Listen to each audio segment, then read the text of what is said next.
Bonjour à tous, j'espère que vous allez bien, que vous passez un bon week-end de Pâques en famille et que vous célébrez ça dans l'amour et dans la bienveillance.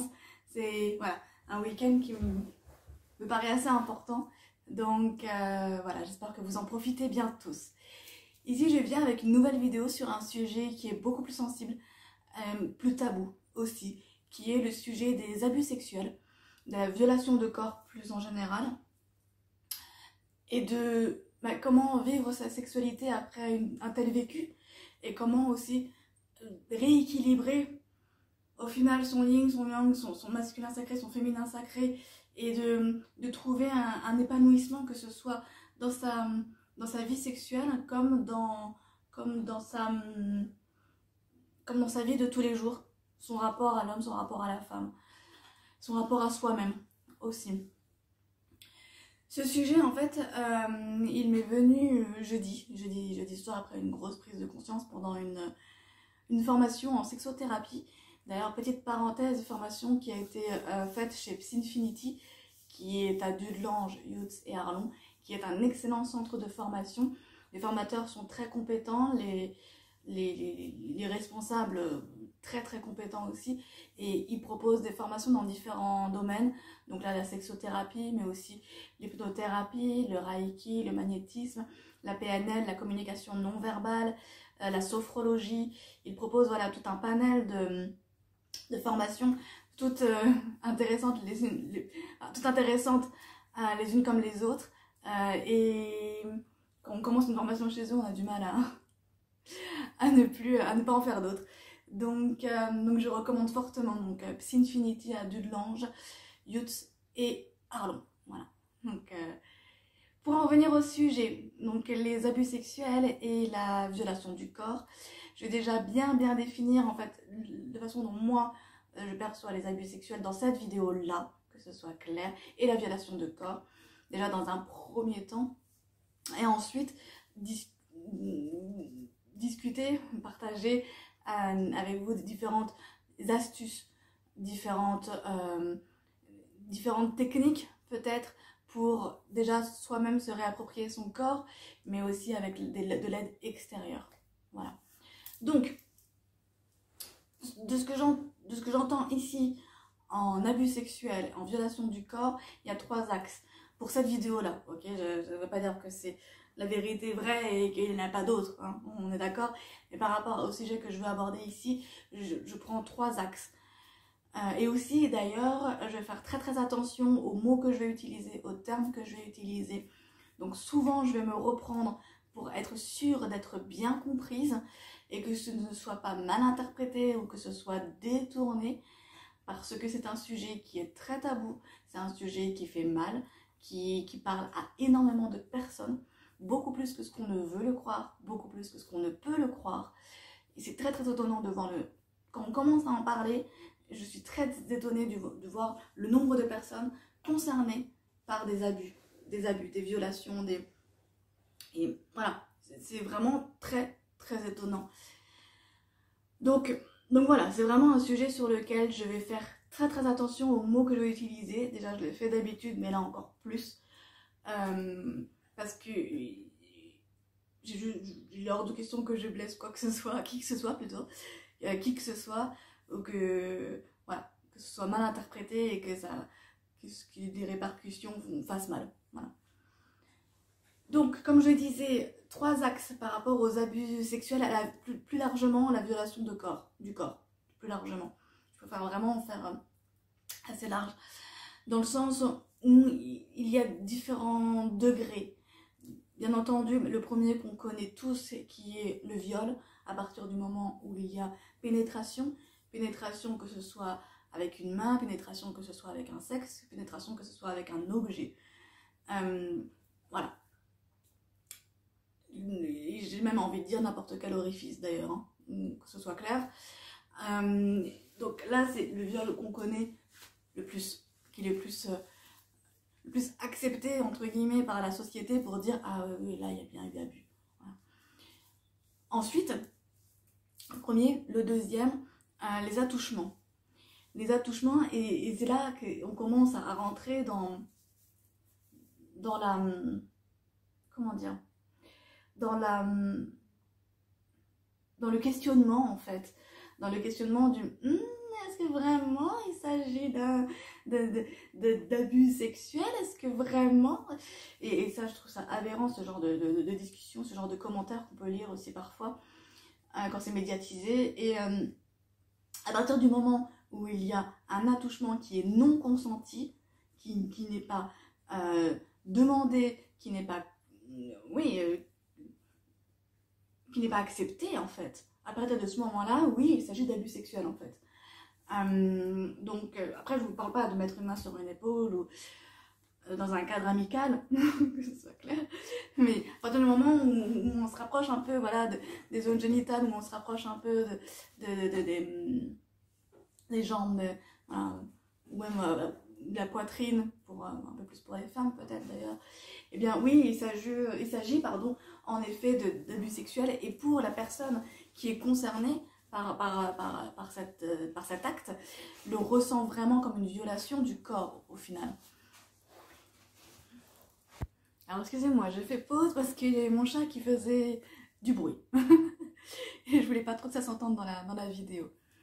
Donc le deuxième axe, attouchement sexuel. Troisième axe, là c'est beaucoup plus, même pas tabou, c'est beaucoup plus méconnu, même au-delà du fait que ce soit tabou, c'est carrément méconnu, et c'est ce que j'ai appris là, ou du moins c'est vraiment une prise de conscience qui s'est faite là pendant la semaine de formation, où ça peut être, il y a des expériences médicales, des opérations qui peuvent être vraiment interprétées, vécues en tout cas comme de l'abus sexuel. Donc je m'explique plus en détail parce que ça peut étonner ce que je dis là. Et en fait, quand il y a des opérations à répétition, et d'autant plus quand ce sont des opérations au niveau des parties génitales, ça peut être vraiment vécu comme quelque chose de très violent, de très intrusif. Et c'est pas le cas de tout le monde, que ce soit clair par rapport à ça. C'est vraiment le vécu personnel. Et ce qui est important, c'est de voir comment chacun interprète cette expérience-là d'opération au final. Et je vois par exemple, il y a quelque chose que j'ai compris, comme je l'ai dit cette semaine, c'est que de la naissance jusqu'à mes 4 ans, j'ai eu de nombreuses opérations cardiaques qui m'ont sauvé la vie. Donc je ne parle pas ici que ce soit clair, par contre, je ne parle pas ici de médecins mal intentionnés qui profitent de leur pouvoir pour aller plus loin dans l'intimité du patient. Je ne parle absolument pas de ça, c'est pas du tout un sujet que je maîtrise, je connais absolument rien par rapport à ça. Mais je parle beaucoup plus vraiment, et j'insiste sur le ressenti de la personne qui a vécu ces expériences. Et là par contre je peux vous le dire vraiment, et je connais d'autres personnes dans ce cas-là, qui, comme je disais, voilà, j'ai connu plusieurs opérations, et je ne comprenais pas d'où venaient en fait certains blocages que j'ai travaillés depuis que je suis jeune adulte, depuis 18, 19, peut-être plutôt 20 ans, où je n'arrivais pas à comprendre mais comment ça se fait que j'ai ces blocages-là dans mon intimité au final. Et c'est seulement là maintenant que ça m'a fait un déclic, parce que maintenant j'étais prête aussi à le comprendre. Il faut être prêt aussi pour ça. Et aussi parce que maintenant ça a été travaillé, donc ça a été beaucoup plus, si vous voulez, réparé, guéri. Et je sais que c'est aussi le cas de certaines personnes qui ont des maladies, comme je l'ai dit, beaucoup plus axées sur les parties génitales, mais pas que. Des personnes qui vivent des cancers et qui ont des chimiothérapies, qui ont différents actes médicaux à répétition sur leur corps. C'est une violation du corps. Et à ce moment-là, il y a une réaction vraiment similaire que lorsqu'il y a abus sexuel, c'est-à-dire qu'il y a totalement un détachement du corps. Et c'est un acte, c'est un mécanisme de défense qui se fait à ce moment-là. L'âme se détache totalement du corps et alors on est complètement déconnecté à notre corps parce que le corps est assimilé à de la souffrance. Parce que le corps, le mental aussi ne souhaite plus vivre cette souffrance-là, cette douleur-là. Alors il se détache. Je vais juste faire pause. Tac. Non, je suis désolée, mon chien et mon chat ont décidé d'être présents pendant cette vidéo. Ils font un peu de bruit. Normalement, ça devrait être bon maintenant. Donc, il y a un détachement en fait total du corps qui se fait, que ce soit dans le cadre de viol, d'abus ou d'actes médicaux. C'est plus souvent d'actes médicaux à répétition que ce détachement se fait en grande majorité. Après, ça peut être dès le premier acte médical, hein, ok. Et en fait, le plus important, c'est pas réellement de savoir exactement ce qui s'est passé. C'est pas du tout ça le plus important. Le plus important est de savoir comment la personne a vécu cette expérience, a vécu cette expérience en fait, a vécu ce drame, si on peut dire, oui. Et comment le mental, comment l'âme, comment le corps a interprété cela.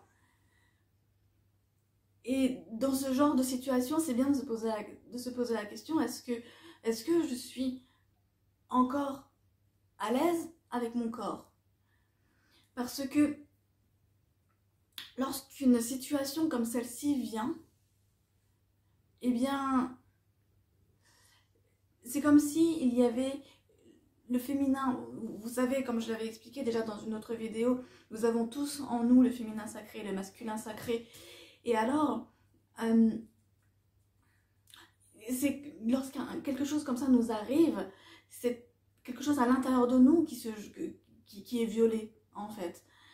Et c'est notre féminin sacré qui est touché par rapport à ça. Qu'on soit un homme, qu'on soit une femme, je le répète, qu'on soit un homme ou une femme, peu importe, on a tous ce féminin et ce masculin. Et ce serait bien que ce soit de plus en plus accepté pour qu'il y ait de plus en plus d'égalité, d'équité entre les hommes et les femmes, parce qu'au final, en fait, on peut avoir une femme qui a développé beaucoup plus son masculin et elle est très bien comme ça, et il peut y avoir un homme qui a développé beaucoup plus son féminin et il peut être très bien comme ça. Et au final, bien, peu importe, du moment que la personne le vit bien. Voilà. Mais on a encore du chemin à faire, je pense, pour accepter cela vraiment dans la société entièrement. Et je vais vous donner un exemple d'une personne que j'ai suivie sur plusieurs séances, qui a connu des attouchements dans le cadre familial, d'ailleurs. Et d'ailleurs, les attouchements et les viols se font majoritairement dans le cadre familial. Dans le cadre familial où, en fait, les parents se disent c'est bon, on est en famille, et c'est tout à fait normal, en fait. On est en famille, donc tout va bien. Mais malheureusement, les perversions, ça peut arriver à n'importe qui. Connaître des perversions, ça peut... Voilà, ça arrive à n'importe qui, en fait, malheureusement. Et c'est très très bien caché. Et alors, cette personne-là, sur plusieurs séances, voilà, on voyait qu'on allait venir sur ce sujet-là, on le sentait, on le savait, mais on prenait vraiment notre temps pour bien... Mais déjà que la personne soit prête, parce qu'on ne peut pas parler de ça sans que la personne soit réellement prête, sinon on crée encore plus un blocage, c'est encore plus horrible. Bref, et alors, à ce moment-là, on a pu enfin arriver à ce moment-là sans forcément le revivre. Tout le monde n'est pas prêt à revivre, que ce soit en hypnose, que ce soit en sophro, en PNL, ou peu importe l'outil utilisé, en theta aussi, peu importe l'outil utilisé, tout le monde n'est pas prêt, n'a pas besoin de revivre cela pour pouvoir le réparer, que ce soit clair. Comme ça, parce qu'il y a beaucoup de personnes qui se disent, si j'en parle à un professionnel, eh bien je vais le revivre et ça je peux pas. Sauf que non, en fait, c'est pas un passage obligé pour pouvoir nettoyer, et alors clairement pas. Et donc pour en revenir enfin à cette personne là où on arrive enfin dans cette chambre juste avant juste avant l'acte au final, eh bien, elle s'est rendue compte que dans cette pièce-là, dans cette fameuse pièce-là, elle avait totalement perdu sa féminité.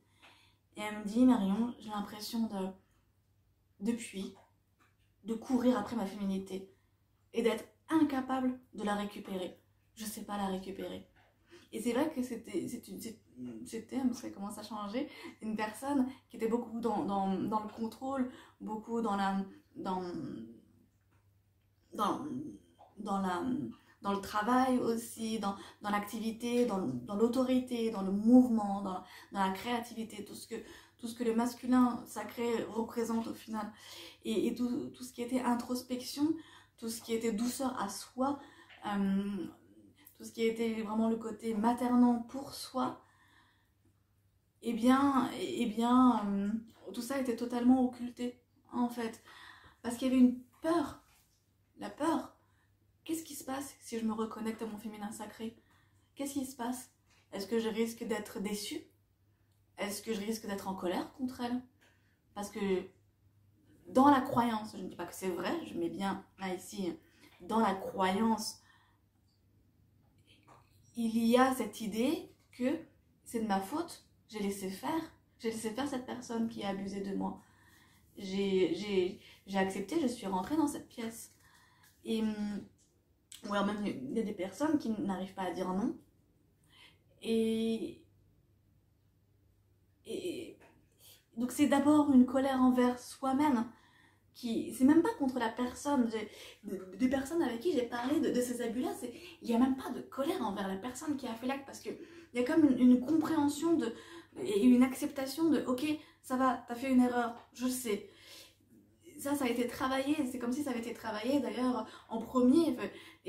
Mais alors, le fait de rentrer en soi et de se dire mince, je suis en colère contre moi en fait.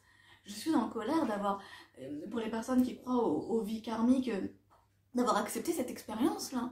Je suis en colère d'avoir choisi cette expérience à différents niveaux, à différents degrés. Et il y a du coup la blessure de trahison envers soi-même, oui c'est possible, de se sentir trahi par soi-même, c'est possible. Il y a cette blessure de trahison qui s'ouvre là. Et la blessure d'abandon, en fait. Je n'ai pas réussi à prendre soin de moi. Et c'est un pas qui est à passer, qui est d'une grande difficulté. Ça demande beaucoup de courage, énormément de courage. Et cette personne-là, et toutes les personnes avec qui je parle de ça, sont très très courageuses. Qu'elles prennent leur temps ou pas, ou qu'elles veuillent aller très vite, peu importe. Et je dis bien les personnes, encore une fois, hommes, femmes, peu importe. On est à égalité là-dessus, il n'y a pas de... Voilà, il n'y a pas de différence, quoi.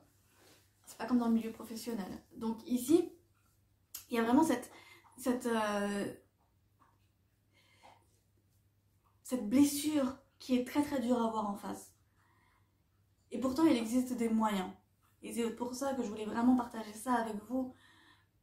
Parce que ce traumatisme, parce qu'on parle quand même ici de trauma, que ce soit dans, encore une fois, le viol, l'abus sexuel, ou dans un cadre médical où on s'est senti violenté, même si c'était pour sauver notre vie, comme je vous l'ai dit, j'ai eu 4 opérations de 0 à 4 ans, ça m'a sauvé la vie, et heureusement que je les ai vécues, ces opérations, sinon je ne serais plus là, ça c'est sûr et certain. Et il y a quand même ce sentiment de on a malmené mon corps. Bien sûr, encore une fois, que ce soit clair, je remercierai jamais assez ces personnes qui ont fait leur maximum pour me sauver, pour sauver d'autres enfants, pour sauver d'autres personnes atteintes de cancer, d'endométriose, voilà, de maladies qui sont super intimes. Et clairement, ça n'enlève pas ce ressenti de violation, clairement. Et de se dire, ouais, mais en fait, pourquoi je le ressens comme ça? Pourquoi je me sens violentée dans mon intimité? Ça reste des actes d'une grande violence. même si c'est fait dans la bienveillance, c'est hyper intime de se faire ouvrir son corps et qu'on aille à l'intérieur de son corps, de nos entrailles, ça reste une grande violence en fait. Et pareil pour tout ce qui est chimiothérapie, pareil pour tout ce qui est traitement lourd, même, j'ai pas d'autres exemples là, mais il y en a certainement d'autres, et désolée de ne pas mentionner les autres maladies du coup, mais il y en a certainement d'autres.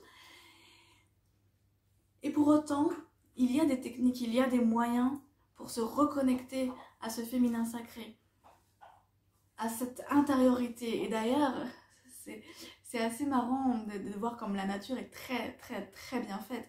Quand vous regardez le sexe d'un homme qui est à l'extérieur, que tout le monde connaît, et le sexe d'une femme qui est à l'intérieur, que pas grand monde connaît. Pas grand monde ne sait comment elle fait le vagin, pas grand monde ne sait comment elle fait vraiment la partie, l'utérus, tout le monde sait comment il est fait. On voit cette forme là avec les ovaires, ok, nickel. Mais le vagin, à l'intérieur du vagin, est-ce que quelqu'un, voilà, ou même les femmes elles-mêmes plutôt, les femmes elles-mêmes ont du mal par elles-mêmes, même si elles ont une sexualité libre et épanouie, c'est difficile d'accepter d'aller à l'intérieur et de découvrir, ou même avec un miroir. Voilà, le féminin sacré, c'est très intériorisé. C'est vraiment dans le côté le plus profond, celui qui est caché.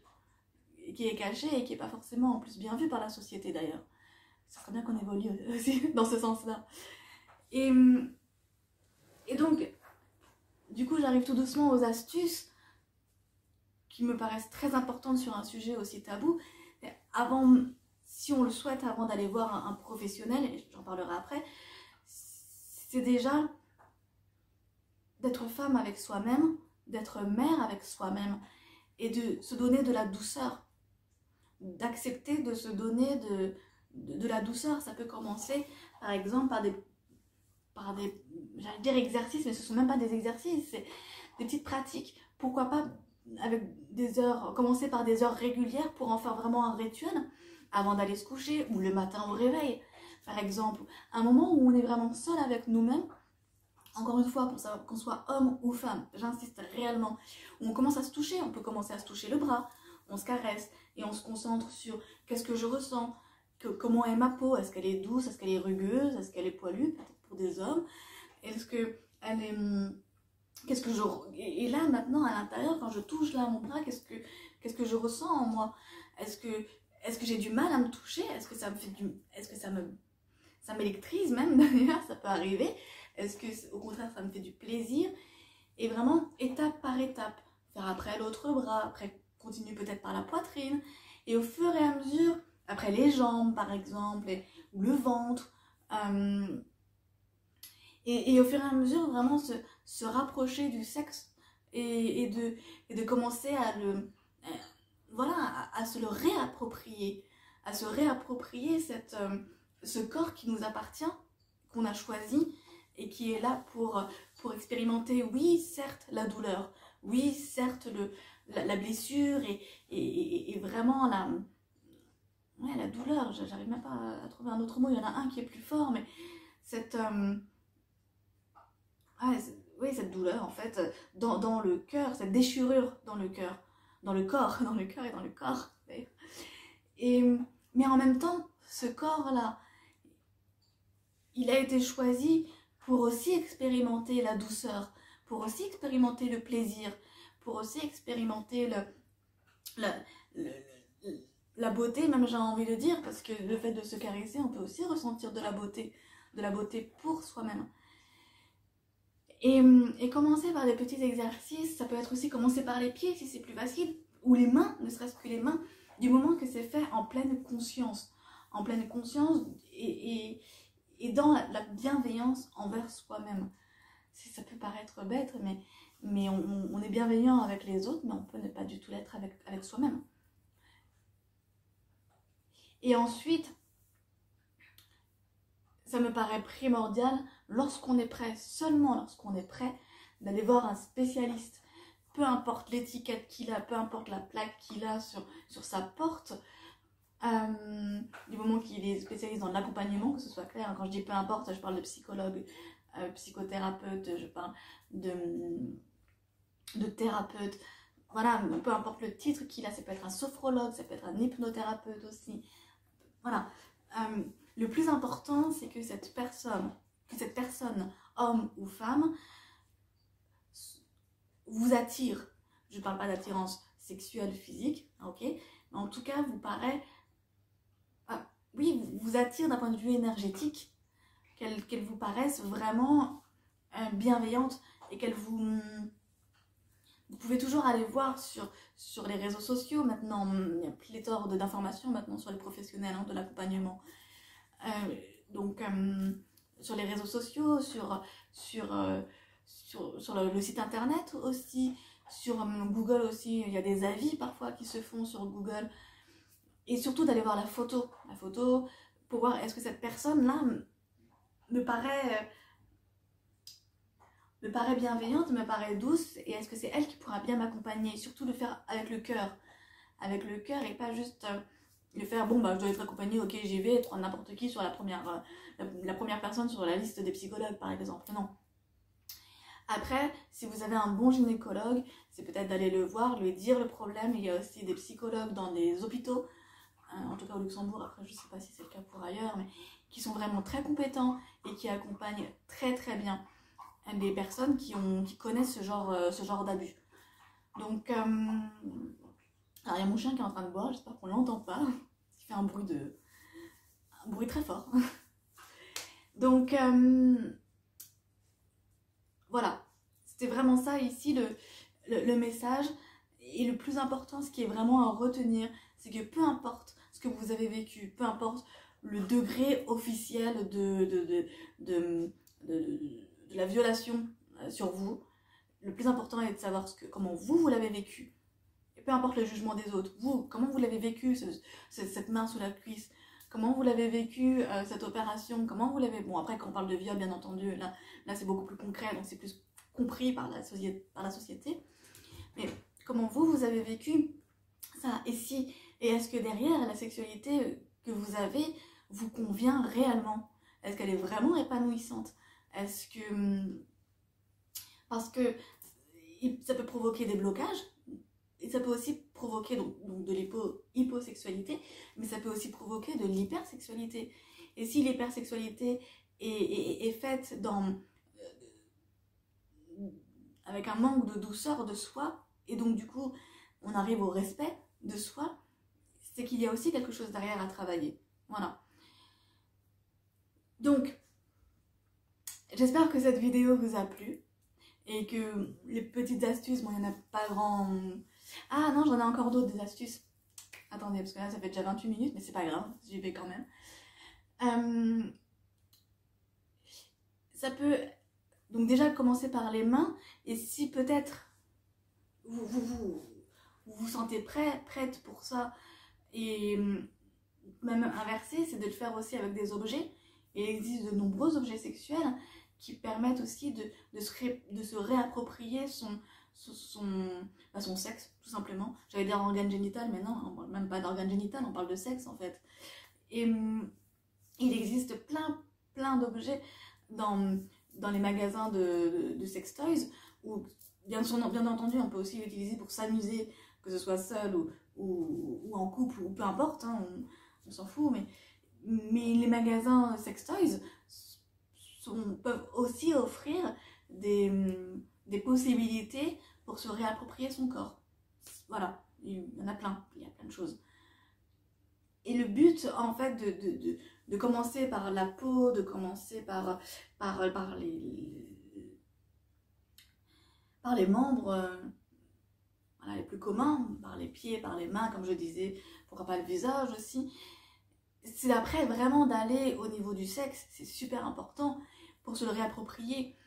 Pour un homme, c'est plus facile parce qu'il est à l'extérieur. Je pense que c'est très connu. Le sexe d'un homme, tout le monde en a déjà vu, qu'il pratique ou pas. Mais le sexe d'une femme, on ne le connaît pas. il y a beaucoup de personnes, j'allais dire la majorité, mais j'ai pas les chiffres, donc je dirais beaucoup de femmes qui ne savent pas où sont leurs points G, qui ne savent pas où sont le clitoris, bon, un peu plus rare quand même, mais qui ne savent pas en fait comment fonctionne leur sexe. Et déjà se réapproprier, savoir, ah ok, là c'est mon point G, ah ok, ça j'aime bien, ça j'aime pas. Du coup, on arrive aussi à la masturbation, au sujet de la masturbation, parce que c'est mal apprécié, c'est moins bien apprécié de se masturber quand on est en couple. Pourquoi, en fait? Oui, mais tu sais, si je me masturbe, ça veut dire que tu me suffis pas, ça veut dire que c'est pas assez. Non, non, ça ce sont des croyances, en fait. Si on se masturbe, alors même qu'on est dans une relation sexuelle épanouie, de couple ou autre, eh bien c'est bon en fait, parce que c'est bon pour soi, parce qu'on apprend à connaître son corps, on apprend à savoir à quel moment, quelle position, quel emplacement, quel endroit en fait procure le plus de plaisir, et comment on peut s'arrêter avant, comment on peut ralentir aussi le plaisir, et c'est super important en fait. La masturbation dans un couple célibataire ou en union libre, ou peu importe, elle est super importante. Et donc, pouvoir, après un abus de n'importe quelle forme, comme je l'ai bien expliqué, je pense, pouvoir se masturber, encore une fois, dans la douceur, dans le respect de soi, dans le respect de son corps, et dans la réintégration de son féminin sacré, en fait. Et du coup, en même temps de la réintégration de son corps, eh bien, de son âme dans son corps, plutôt, et de ressentir tous ces sens, de réveiller tous ces sens, eh bien, c'est une première étape qui n'est pas du tout évidente, je l'accorde, je sais, et qui pour autant, faite dans la douceur, je le répète vraiment, mais dans la douceur, dans le respect, dans la bienveillance envers soi-même, et donc du coup, tout ça, ça arrive à l'amour envers soi-même, eh bien, c'est super important, et ça aide beaucoup lorsqu'on est prêt à dépasser ce vécu-là, traumatisant, ce traumatisme-là, et d'en faire finalement une force, de transformer un moment qui nous a rendus faibles, qui nous a rendus vraiment amoindris, en fait, et bien, de le guérir et d'en faire vraiment, vraiment une force. Et dernier point, et après j'arrête parce que ça fait déjà 32 minutes, bientôt 33, eh bien, il y a quelque chose aussi que j'ai compris en pratiquant beaucoup le Theta sur des histoires d'abus sexuels, c'est que les personnes aujourd'hui qui nettoient ça, qui veulent guérir cette blessure, donc comme je disais, blessure d'abandon, blessure de trahison, les personnes qui nettoient ça aujourd'hui dans cette vie-là, dans cette incarnation, et donc du coup dans ce corps-là, eh bien elles vont aussi guérir des blessures transgénérationnelles. Parce que ce que j'ai remarqué, en tout cas de ma petite expérience, que ce soit clair, hein, c'est que les personnes qui ont vécu ça, ce sont des choses qui se répètent de génération en génération. Et parfois on est remonté avec des amis, avec des clientes sur de l'arrière-arrière-grand-parent ou sur de l'arrière-grand-parent, sur des secrets de famille, sur des secrets très très lourds, et qui se suivent en fait de génération en génération, et comme ça n'a pas été réparé, et bien forcément ça se transmet. C'est comme les gènes, tous les traumatismes se transmettent en fait de génération en génération. Et quand on fait ce travail-là, et bien en nettoyant soi-même, en commençant à l'intérieur, dans le féminin encore une fois, quand on commence à l'intérieur de soi, et bien ça ressort à l'extérieur, et ça guérit en même temps. Pas tout de suite, hein, c'est pas non plus plaf comme ça, c'est bon, j'ai guéri toute ma famille, youpla boum. Non, ça se fait sur plusieurs mois, sur plusieurs années. Eh bien, on nettoie en même temps la lignée. Et du coup, on nettoie aussi sur les progénitures, que ce soit neveux, nièces, les propres enfants et tout ça et tout ça. Attention, je ne dis pas non plus que si vous avez connu un abus sexuel, vos enfants vivront aussi un abus sexuel si vous l'avez pas réparé. Non, c'est pas ça que je veux dire.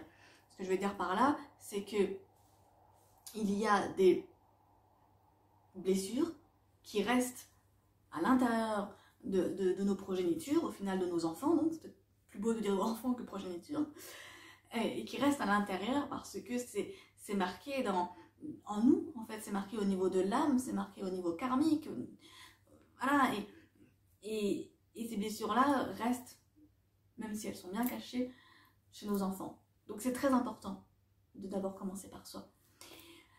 35 minutes de vidéo, je les fais de plus en plus longues et je parle de plus en plus.